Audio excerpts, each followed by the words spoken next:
Saludos amigos, pues aquí estamos en Lor Molécula Informa, estamos en San Martín Texmelucan, en el kiosco principal, y estamos acompañados de eres licenciada maestra Vianey García.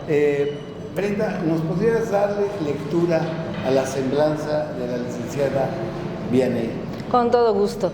Licenciada Vianey García, ella es licenciada en Ciencias de la Comunicación, o sea que es colega. Así es. Es fundadora de Morena y consejera política nacional de este instituto y por segunda ocasión consejera política estatal. Ha sido diputada del Congreso local y subsecretaria de Igualdad Sustantiva en el gobierno del Estado de Puebla. Y hoy día es la aspirante de Morena a presidenta municipal de San Martín Texmelucan, Puebla. Licenciada Vianey, es un gusto tenerla en LOR Informa. No, hombre, al contrario, qué gusto. Además, toda esta proyección que ustedes han hecho a nivel nacional es de felicitarles, de reconocerles, son un gran equipo. Gracias, Vianey. No, esto es producto del ejercicio de comunicación circular que implementó el licenciado Andrés Manuel López Obrador, un ejercicio inédito como comunicóloga, tú lo sabes, en el mundo, y yo quisiera que nos explicaras desde tu punto de vista como comunicóloga, cuáles son los atributos que tiene o que tiene el presidente en estos ya 5 años de gestión. Se está preparando ya la entrega, pero ¿qué ves en el presidente, además de un comunicador? ¿Cuál es tu análisis? Yo creo que Andrés Manuel López Obrador es un personaje histórico, ¿no? O sea, nos está tocando ver en este momento de la vida de este país un momento histórico que no veremos durante mucho tiempo y que no habíamos visto durante tiempo atrás. Andrés Manuel es un personaje político, pero además es un gran administrador público. Creo que para ser uno de los mejores presidentes a nivel mundial, el segundo presidente mejor evaluado después de la India, tiene que cumplir con ciertos atributos, y yo considero que son 4. ¿Cuál? El primero es que es un personaje político, es decir, que tiene la capacidad de conciliar, de tener un proyecto, de saber de historia, de poder dialogar, de ver hacia adelante y de ver hacia atrás y saber dónde está parado para desde ahí construir. Tiene una capacidad analítica increíble. Fue el único que en el 2018 y en el 2012 presentó un diagnóstico real de lo que estaba sucediendo en el país, con propuestas a mediano y a largo plazo para ir conciliando y dando resultados. Entonces Andrés Manuel es un personaje político y esa es la principal cualidad. Que desafortunadamente nuestros últimos presidentes tenían una visión tecnócrata, ¿no? Y entonces eso les impedía también tener esta comunicación con la ciudadanía. Entonces para mí Andrés Manuel es un personaje político. 2, es un personaje que ha sabido hacer administración pública, ¿no? Yo pongo el ejemplo, en América Latina hago como la referencia, me gusta mucho como la geopolítica, y hago como esta comparación y este símil con lo que se vive, por ejemplo, en Chile, con Boric. Boric es un personaje que tiene ya una ideología de izquierda, es un personaje político con esta capacidad de diferenciar, ¿no? entre la izquierda y la derecha y poder construir. Sin embargo, creo que ha faltado experiencia en la administración pública. Y eso es algo que hace Andrés Manuel, es un personaje político con experiencia en la administración pública. Y una tercera, que desde mi punto de vista y desde donde mi espacio, ¿no? Desde mi formación profesional, es la posibilidad de ser un buen comunicólogo, ¿no? Porque todos estos logros que hace el presidente, toda esta proyección política que tiene el presidente, es importante comunicarla con la gente. Y eso yo lo reconozco infinitamente, porque dedicarle 2 horas a hablar en la mañanera para defender un proyecto que además se ha consolidado como una ideología política, que es el humanismo mexicano, nos permite a nosotros ver esta gran capacidad política de comunicación y administrativa que tiene el presidente. Y el cuarto, pueden existir personas que tengan una gran capacidad política, que tengan además esta formación de administración pública y pueden comunicarlo muy bien, y eso lo hemos visto también en la derecha, donde todo el mundo dice, no, wow, fíjate qué gran personaje es. Pero la cuarta y la más importante es la ética. Cuando hay un personaje que tiene ética, difícilmente hace daño difícilmente roba del presupuesto público, difícilmente miente a la gente, traiciona a la gente. Y eso creo que son los 4 atributos que el presidente ha demostrado que se puede tener hoy en el máximo espacio que es la presidencia de la República. Muy bien. Oye, ya hablamos ahorita brevemente del presidente. Yo quisiera ahora referirme al cierre de campaña de la doctora Claudia Sheinbaum Pardo, y quien seguramente pues, recibirá la estafeta de la Cuarta Transformación. Que en un FODA, ¿qué ventajas y desventajas ves para la próxima presidenta en la historia de México, de la doctora? ¿Tendrá que cargar con la sombra de ese gran gigante que es el licenciado Andrés Manuel López Obrador, pero deberá de imprimirle también ella su forma de gobernar? Sin lugar a dudas, desde un principio que se daba como quién iba a seguir con esta transformación, desde mi punto de vista siempre fue Claudia, ¿no? Porque es una mujer que, además de ser una experta en temas pragmáticos, bueno, más allá del pragmatismo, en temas políticos de administración pública, es una mujer científica capaz, una mujer que además ha sabido valerse por sí sola, ¿no? Creo que independientemente de eso, es que coincidía de manera real en un proyecto que es el del presidente. Y el presidente, como este personaje que nosotros le podemos nombrar, pero Andrés Manuel creó esta ideología política que es el humanismo mexicano, y es algo que coincide también la doctora Claudia Sheinbaum. Entonces, además, Andrés Manuel es un personaje visionario, ¿no? Que define como a la política como esta parte progresista en donde podemos incidir. Y bajo esa dinámica, Andrés Manuel sabía que le tocaba pasar la estafeta de tal manera de lograr no solo un cambio en la consolidación de su administración pública, sino también de perspectiva. Andrés Manuel le da la estafeta a una mujer. Por primera vez las mujeres tenemos la oportunidad de ocupar ese espacio. Y digo ocupamos porque no solo llega Claudia, es la referencia máxima de que las mujeres también podemos participar en política. Y no solamente es una mujer, ¿no? Porque entonces vemos que la derecha dice, bueno, pues entonces yo también saco mi propuesta mujer porque tenía otra cola muy larga, pero si quieren mujeres, bueno, pues está Xochitl, ¿no? Entonces yo no dudo que sea una mujer capaz, alguna capacidad debe tener, ¿no? En esta precampaña, pues desafortunadamente no se le vieron esas cualidades, pero no es por denostar al género, ¿no? De manera sorora, yo diría, alguna capacidad debe tener.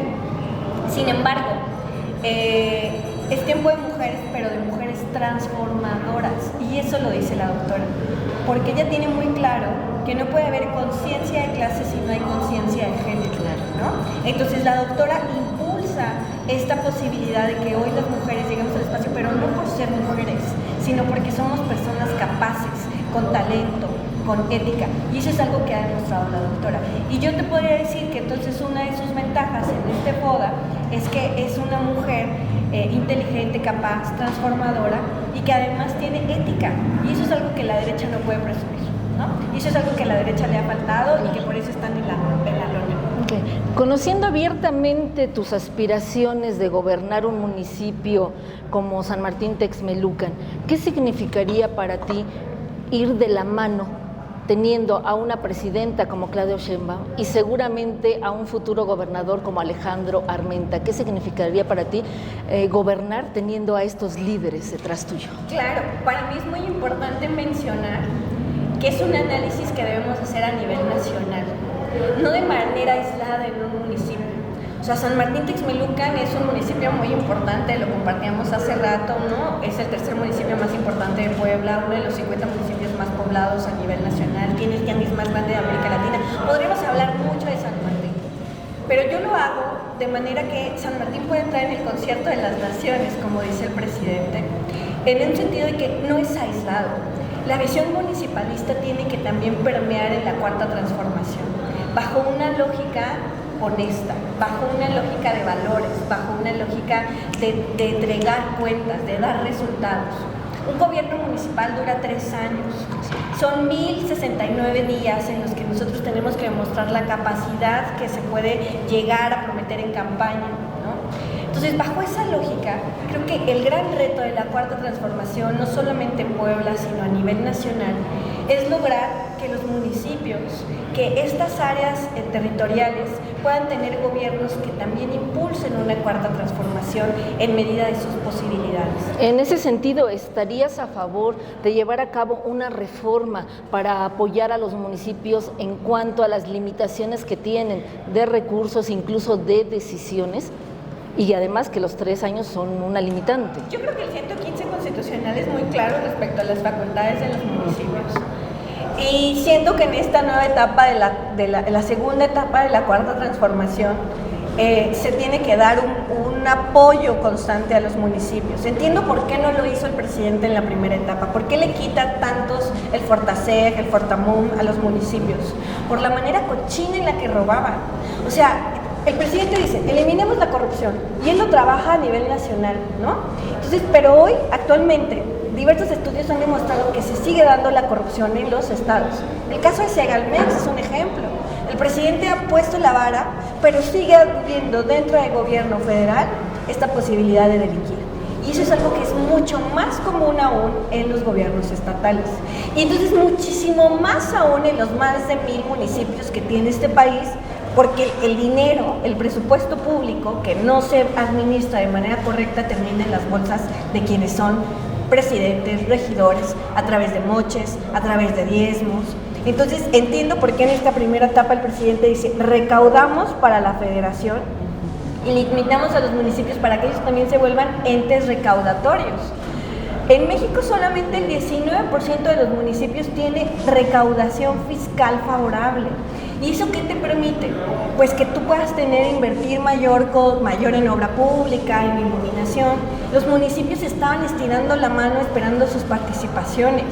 Y de alguna manera, cuando llegaban los apoyos como el Fortaseg, como el Fortamur, que hoy son pues inyecciones para la administración pública, los desviaban el recurso para quedarse con una cantidad del presupuesto público. Entonces Andrés dice, reconfiguremos. Ahora esa etapa ya quedó. Lo que tendríamos que hacer en esta segunda etapa es mayor recaudación fiscal por parte de los municipios en ese incremento, pero mayor honestidad.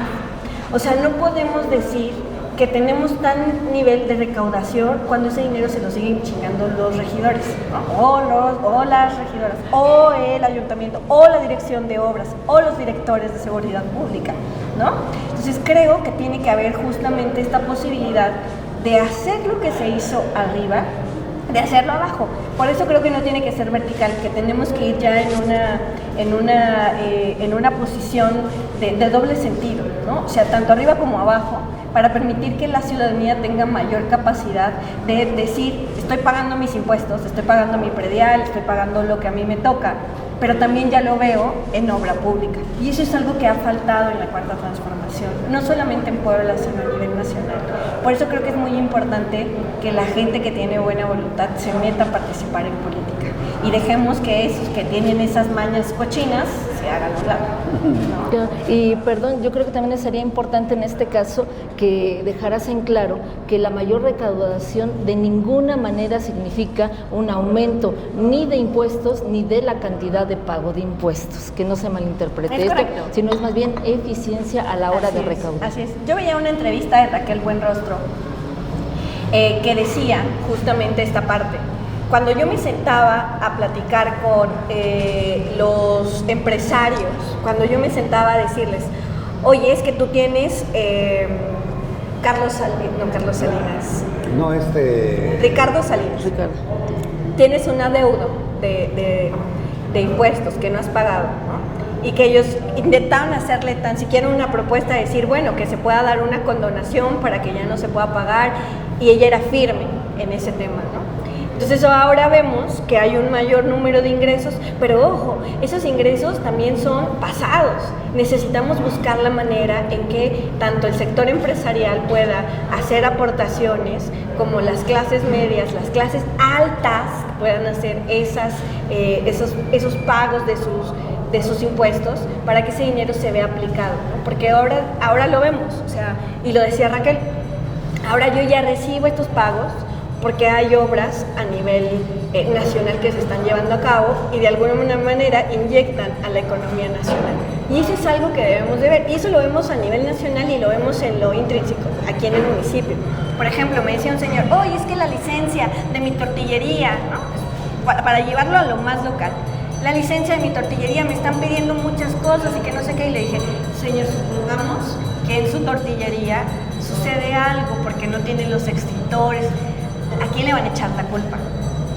Pues a un gobierno corrupto que no está revisando las licencias, que no está haciendo su labor. Entonces es algo que debemos de contribuir como buenos ciudadanos. Lo que yo sí creo es que ese dinero que usted está pagando por una licencia de funcionamiento lo veamos en las calles, lo veamos en la luminaria, lo veamos en infraestructura deportiva. Entonces es ahí donde se hace este 1-2, donde la gente aporta, pero el dinero que recibe de ese presupuesto también se ve aplicado en obra pública. Y eso es algo que no debemos de perder de vista y que debemos lograr consolidarlo, ¿no? Bien, hablemos de la licenciada Vianey.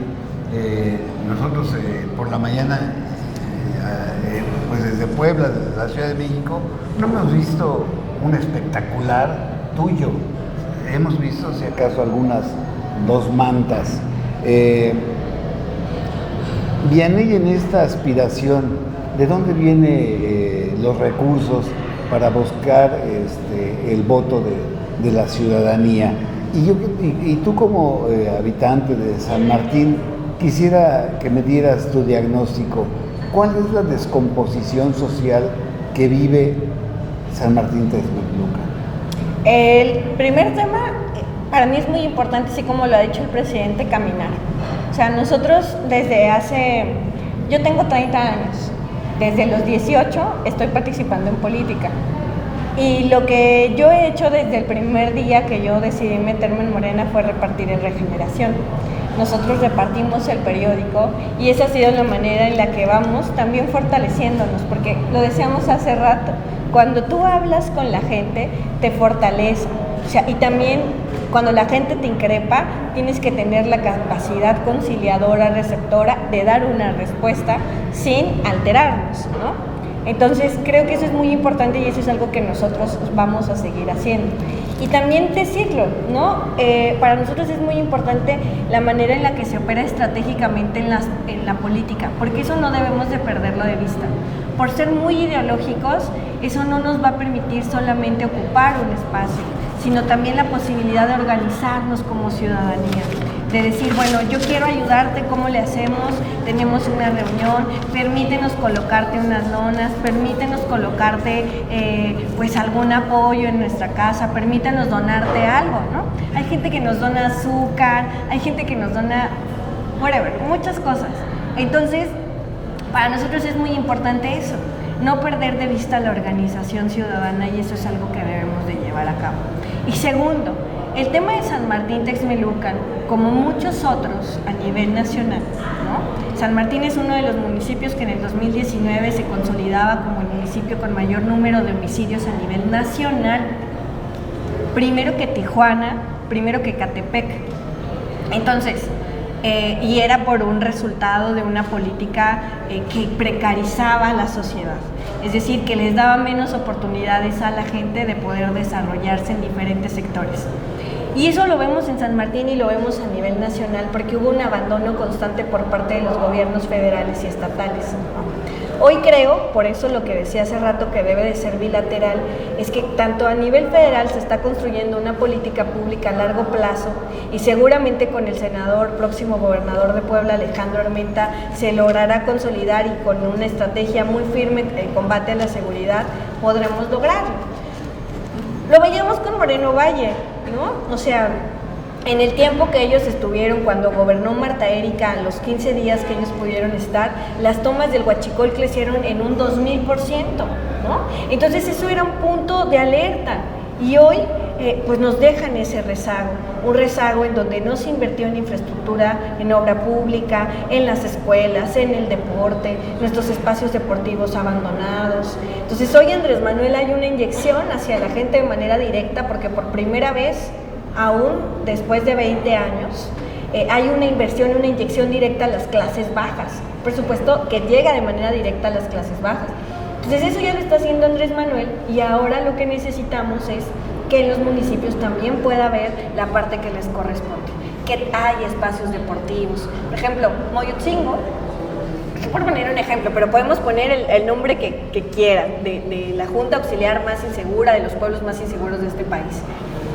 Moyotzingo es una junta auxiliar de este municipio, es un pueblo de este municipio y es uno de los más inseguros. Y yo platicaba con la gente en Moyo y decía, ¿cuántos espacios deportivos hay aquí en Moyotzingo? Ninguno. Entonces vemos el claro ejemplo de Iztapalapa. Clara Brugada, en Ciudad de México, conecta a través de las utopías. Y la doctora también. Es correcto. Conecta a través de las utopías, ¿no? En un gobierno municipalista de la 4T, eso debe ser un ejemplo para que se pueda llevar a cabo en otros espacios de este país. Espacios en donde la niñez tenga la oportunidad de desarrollarse, pero también donde las mujeres están desarrollando actividades para poder disminuir con el tema de la violencia y la desigualdad en contra de las mujeres. Entonces, con los programas del gobierno federal, Clara Brugada también por su parte inyecta en el tema de la luminaria, la doctora le invierte al tema del transporte público a través del trolebús. Entonces, están 3 sectores del gobierno funcionando. Y eso es lo que debemos de apostar, a la consolidación del municipalismo honesto de la 4T, y eso es algo que es el gran reto, y acompañar a la doctora. Entonces, ¿cuáles forman parte de la descomposición? Pues los gobiernos neoliberales que dañaron de manera estructural nuestro bienestar. Aquí, en Mérida, en Baja California, en Ciudad de México, en el Estado de México principalmente, ¿no? Entonces, ese es el gran reto. Oye, en el buen sentido de la palabra, no se ha sabido vender o explotar San Martín Texmelucan. No se ha sabido proyectar todo el potencial que tiene este municipio, ¿verdad? Así es. Yo creo que como a nivel nacional, San Martín pudiera estar en el concierto de las naciones, porque San Martín es un municipio muy bondadoso, en donde el punto que hoy hace referencia al comercio se vuelve un punto estratégico y un punto de movilidad de paso. Entonces San Martín debería de ser un municipio consagrado también a nivel nacional por la capacidad de la gente que vivimos en San Martín. En San Martín, tú lo viste en este recorrido, somos chicharacheros, nos acercamos, te decimos ¿cómo estás? Qué gusto, ¿no? O sea, somos gente muy alivianada, que yo lo he visto, yo he tenido oportunidad de recorrer los 217 municipios del estado y uno siempre regresa a su casa, ¿no? Entonces tú llegas a San Martín y dices, qué caos, ¿no? O sea, ¿por dónde? Pero la gente siempre te va a decir, es por acá, ¿no? La gente siempre en San Martín, así como es también muy objetiva, muy crítica con los gobiernos, también es muy noble, ¿no? Y San Martín es un municipio, tenemos el corredor industrial Quetzalcóatl funcionando desde 1960 y pico, ¿no? Tenemos la petroquímica de Pemex, tenemos el tianguis más grande de América Latina, tenemos de las mejores tierras para poder cosechar y sembrar, ¿no? Mi pueblo es la cuna del chile poblano, por ejemplo, y desafortunadamente no se ha podido llevar a cabo un crecimiento real porque se ha quedado solamente en algunos grupos y en algunas familias. Como pasa a nivel nacional, lo que pasa a nivel nacional pasa también en los municipios. Entonces yo siempre hago esta referencia nacional porque cuando uno tiene esta capacidad de revisar cuál es el factor que nos está llevando acá, que está pasando a nivel nacional, lo encontramos también en lo chiquito. Porque cuando uno se queda con lo chiquito, con lo que alcanza a ver sus narices, los municipios ahí se quedan y se estancan.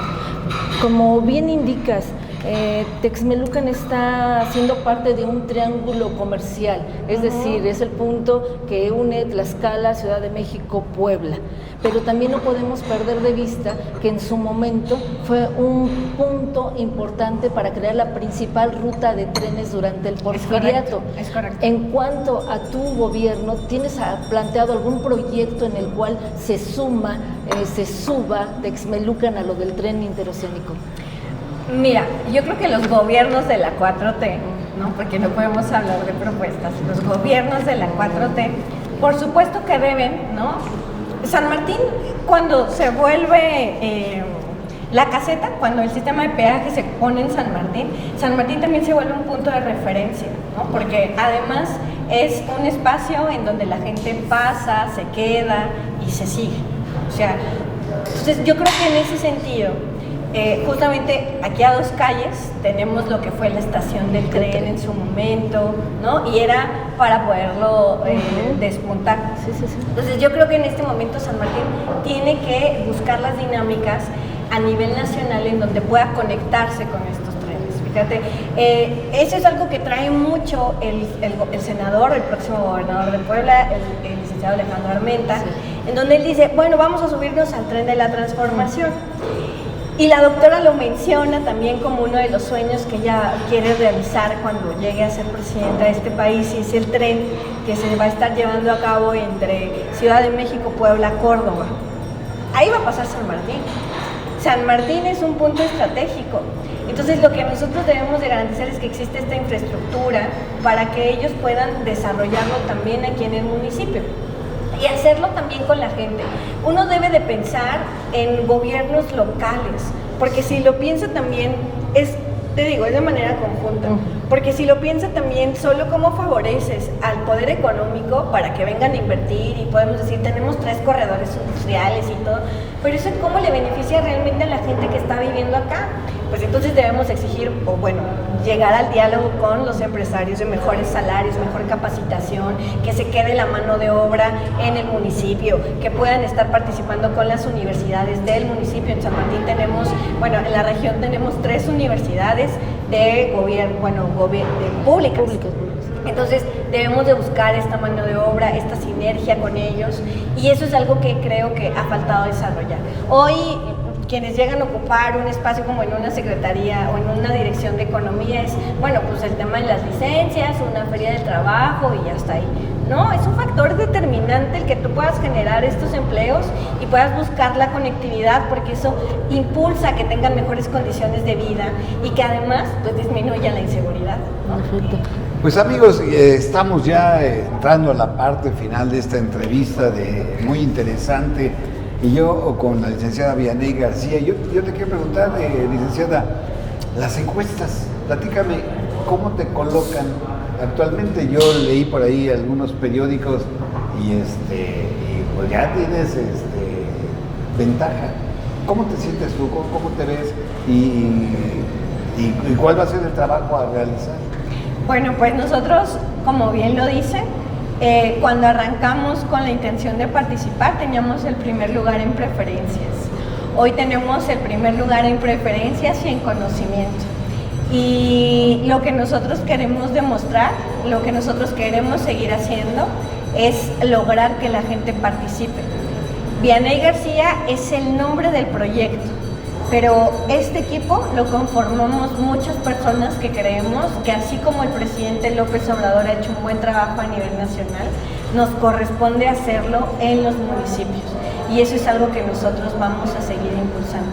Entonces, como la gente tiene un respaldo hacia Morena, la gente tiene un respaldo hacia la Cuarta Transformación, la gente tiene un respaldo hacia el presidente López Obrador, lo que a nosotros nos toca, lo que debe de ser nuestro deber es no fallar, ¿no? No tenemos derecho a fallarle a la gente, y por eso vamos a demostrar que en esta última etapa que se lleve a cabo esta encuesta, pues que la gente también quiere participar, y nosotros es la invitación que les vamos haciendo.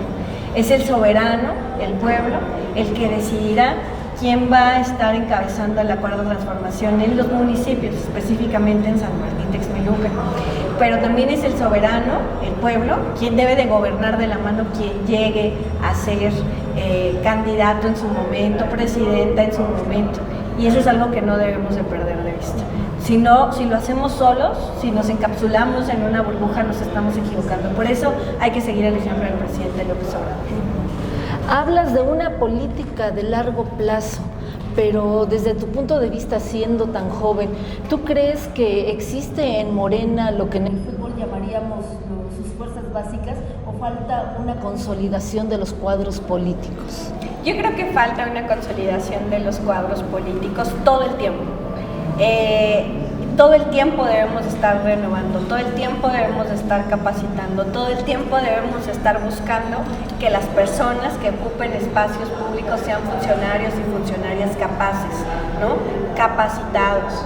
Entonces, creo que en Morena hoy existe un relevo generacional que el presidente está muy enfocado en crearlo. Yo de hecho conocí al presidente López Obrador en el 2013 de manera muy cercana, pero fue en un curso, antes de eso fue un curso de formación política en Tabasco, no después fue un curso de formación política en Tabasco, en donde habíamos muchos jóvenes. La entonces secretaria de Jóvenes a nivel nacional era Pati Ortiz Couturier, que hoy es delegada del Fobiste, algo así, en Ciudad de México, y ella hacía estos encuentros, y ahí yo me pude ver con diferentes chavos, con chavas que estaban en su momento, que éramos muy jóvenes, y que teníamos la intención de consolidar una nueva clase política, y eso era algo que le apostaba el presidente López Obrador, y es algo también a lo que le apostaba Miguel Barbosa. Miguel Barbosa creía, y es algo a lo que también le apuesta mucho el senador Alejandro Armenta. Miguel Barbosa creía que se debía hacer una nueva clase política, y hubo unos que se colaron en esa clase política nueva que él estaba haciendo, pero hubo muchos otros a los que nos dio la oportunidad de participar. Yo fui diputada, y lo tengo sumamente claro, gracias al presidente López Obrador, gracias a que la gente creyó en Morena. Y fui subsecretaria, participé en el gabinete en el gobierno del estado con el gobernador Sergio Salomón y con el gobernador Miguel Barbosa, gracias a la oportunidad que ellos me dieron de poder ocupar ese espacio. Y en los dos dimos buenas cuentas. Entonces, ahora creo que seguir consolidando esta transformación tiene que ver en la consolidación de nuevos cuadros. De cuadros que no necesariamente por juventud, porque yo no voy con la bandera de yo soy joven y soy mujer y por eso merezco. No. Aquí vamos por capacidad, por honestidad, por talento, por ética, ¿no? Y eso se puede dar con gente más grande, con gente más joven, con gente que viene creciendo, haciendo sus pininos en política. Pero eso tiene que ver con un cambio de mentalidad. Y eso es algo que nosotros, creo, como generación, millennial, centennial y para atrás, se tiene que ir dando, ¿no? Por eso a mí me gusta mucho escuchar todos los días en la mañanera, el presidente dice, y esto es para los jóvenes, y esto es para los jóvenes, y entonces empieza a dar una clase de historia de cómo es, porque también a la sociedad se nos olvida muy rápido cómo era antes. Entonces esa es una parte. Perdón, desde tu visión, ¿cuáles son las principales problemáticas que enfrentas a Martín Texmelucan y cómo las resolverías? La inseguridad. La inseguridad es uno de los temas que golpea a San Martín Texmelucan, ¿no? Y de ahí podemos hablar de otras tantas cosas. Por ejemplo, hubo una disminución en el tema del huachicol, casi desapareció, y luego se muta, se transforma en el tema del huachigas, y hoy va a la baja. Con Barbosa, con el gobernador Sergio Salomón, vino a la baja con esta interacción con la Guardia Nacional, pero se transforma ahora en el robo al transporte público, por ejemplo. La México-Puebla es una de las carreteras en donde más está esto avanzando. En el 2023 hubo más de 600 denuncias por el tema del transporte público, es decir, 2 al día, ¿no? En un año. Entonces, creo que debe de haber una coordinación permanente entre los 3 niveles de gobierno y entre los diferentes actores que llevan el tema de la seguridad, Guardia Nacional, Ejército, Gobierno Federal, Gobierno Estatal y Gobierno Municipal. Desafortunadamente, a las policías municipales se les ha abandonado y eso es algo que debemos de retomar. Y creo que en sentido de que las policías tengan mejores pagos, que puedan tener buenos uniformes, que no exista un desvío de recursos por parte de las autoridades municipales, el tema de la seguridad poco a poco irá mermando. Entonces, cuando yo hago los recorridos, la gente siempre reclama a quienes son sus primeros respondientes, en este caso a los municipios.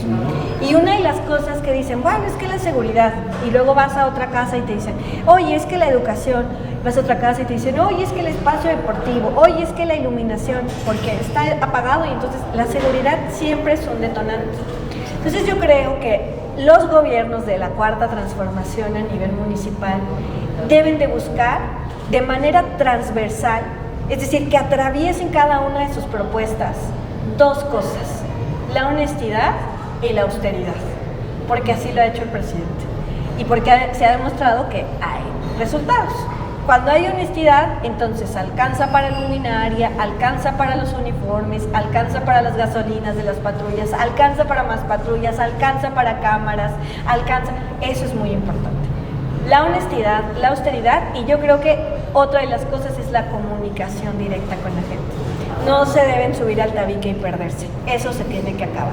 Entonces, esos lujos que en algún momento pudo haber dado la posibilidad de ocupar un espacio, se tienen que terminar, independientemente del color que haya sido, porque en Morena, yo lo digo como en las familias, hay gente que es buena y hay gente que es media calabacita, ¿no? Entonces, en San Martín, independientemente del tono, del color, del que venga, se tiene que revisar que esas prácticas, si se siguen haciendo, ya la gente lo valorará, ¿no? Si se siguen haciendo, tienen que erradicarse. Pues yo Sí, perdón, materia ecológica, por favor, eso es lo de hoy. ¿Tienes algún proyecto donde trabajar en este municipio que está señalado como uno de los principales en tráfico de fauna?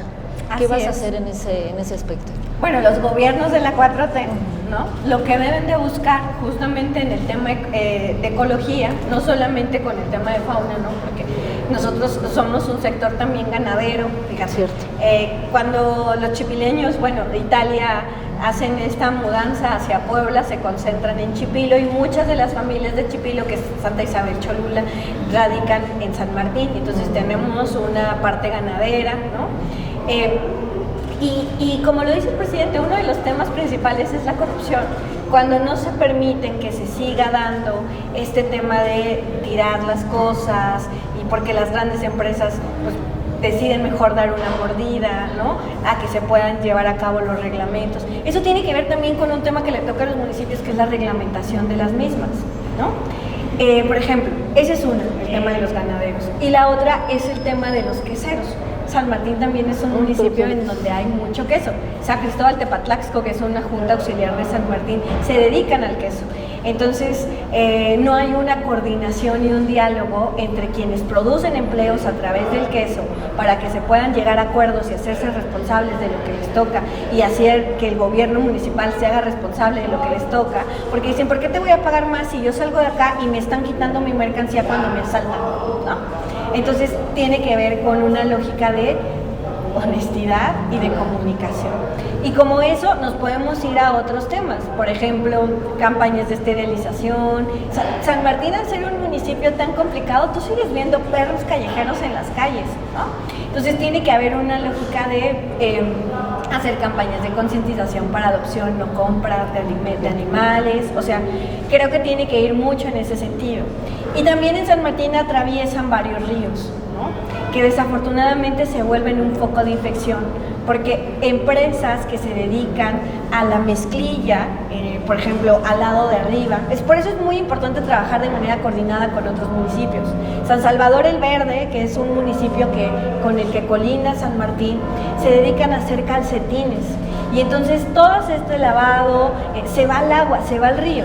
Entonces nosotros debemos de buscar la manera en cómo ayudamos que entre gobiernos municipales deje de haber esta contaminación y muchas otras cosas que se pueden ir dando, pero de todas, yo lo que les puedo decir, nuestro eje central es la honestidad, y eso aplica para la cabeza, en este caso para quien llegue, para la presidenta municipal de los gobiernos de la Cuarta Transformación, las direcciones, la secretaría e incluso el analista que está recibiendo, y que tengan esta buena voluntad de servicio. Eso para mí es fundamental. Pues amigos, muy interesante esta entrevista. Yo cerraría con esta pregunta y le diría a la licenciada Vianey García, ¿te imaginas en otro partido diferente a Morena? Vianey. En otro partido diferente a Morena, no. Dejando a Morena, no lo sé. Y te voy a decir por qué. Yo creo que se necesita construir a través de la ciudadanía, ¿no? Yo soy consejera estatal en 2 ocasiones. La primera vez llegué a ser consejera con con 40 votos, con compañeros jóvenes que decidimos participar en política. La segunda vez me volví consejera estatal, aún resistiendo prácticas de gente que se quiso colar a Morena, y logramos quedar como consejeros estatales, y digo logramos porque soy con un equipo, no estoy sola. Pero el tema de Toledo, ¿no? Por ejemplo, una imposición por parte de las dirigencias nacionales para que hoy él está prófugo en Chile. ¿No? Entonces este tipo de imposiciones uno dice, o sea, los partidos políticos en este momento que está en nuestro país de manera democrática son herramienta para poder acceder al poder, pero debemos de buscar, como lo ha hecho el presidente, evitar el necesariato, evitar que sea el partido político que esté en boga, que la gente se mude a ellos porque es la manera de acceder. No, debemos de buscar que sea el partido político el que establezca las bases para que la gente de buena voluntad, pueda acceder al poder. Entonces, yo me veo en Morena mucho tiempo porque yo espero que mi partido pueda consolidar esas bases, lograr que la gente participe, y porque a nivel mundial yo creo que es el partido de izquierda más grande, bueno, no, después de China, ¿no? Pero que a nivel América, ¿no? América Latina, es el partido que ha logrado sacudir tanta conciencia. La gente es obradorista, pero no es morenista, y ahí hay que encontrar el porqué, ¿no? Porque se ha dado espacios a gente que no tendría que estar ocupando esos lugares. En ese sentido, Vianey, perdón que te interrumpa, hablabas de los colados hace rato. ¿Qué opinas? ¿Te gusta que Morena sea un partido de puertas abiertas y cualquiera puede incorporarse sin importar su origen político? ¿O tú estarías en función de que se respetara y se valorara más a sus fuerzas básicas, a su gente que realmente viene de raíz? Yo creo que debemos asumir las partes que nos corresponden a los dos, a tanto la dirigencia como a la militancia. La militancia debe de tener, por eso yo decía hace ratito, no solamente desde el ideal, o sea, sí con ideales y principios, pero no solamente desde ahí. Uno tiene que tener la capacidad organizativa para poder ganar elecciones, para poder demostrar que se necesita que la gente que tiene buena voluntad llegue a esos espacios, pero también de manera operativa. Eso pasa mucho en la izquierda. La izquierda nos quedamos debatiendo horas y podemos hablar horas, pero de manera pragmática, diría un amigo por ahí, ¿quién quiere revolución? Todos. ¿Quién va a la revolución? Nadie, ¿no? Entonces, debemos de asumir las dos partes que nos corresponden, tanto dirigencia como militancia. Y es ahí en donde yo digo, no perdamos la esperanza. Yo diría en este momento, no quisiera, ¿no? Yo me veo en Morena durante mucho tiempo, pero creo que, como todo, tiene ciclos en la vida. Y yo estaré en donde está el presidente López Obrador. Bien. Pues amigos, vamos al ritual que tenemos en Lore Informa. Y aquí le tengo a la licenciada Vianey, pues su agenda que dice Feliz AMLO Nuevo y su camisa de Lore Molecula. Me lo habías dado antes para que me la pusiera. Muchísimas gracias. Gracias a ti, Vianey. Gracias por todas tus atenciones. Gracias. No, hombre, al contrario. Y aquí hay unas agendas para tu equipo, para que tú se las entregues. Qué bueno. Oye, muchísimas gracias. No, pues bienvenidos. San Martín siempre les va a recibir con las puertas abiertas. Cuando regresen esperamos tener un municipio mucho más bonito de lo que es, y que siempre vamos a estar aquí recibiéndoles. Un día hay que irnos a dar una vuelta al tianguis también. Ya quedamos. Oye, pues desearte el mayor de los éxitos, que sin duda este será en porvenir para la gente de San Martín Texmelucan, y que algún día podamos decir que ya con la gestión de Vianey quedó mucho atrás aquellos tiempos de donde se hablaba que en San Martín Texmelucan los billetes olían a gasolina. Así es, eso se va a acabar. Muchísimas gracias. Bueno, gracias. Al contrario, pues amigos, eso fue todo. Y pues no nos despedimos, nos vemos en la próxima entrevista. Gracias.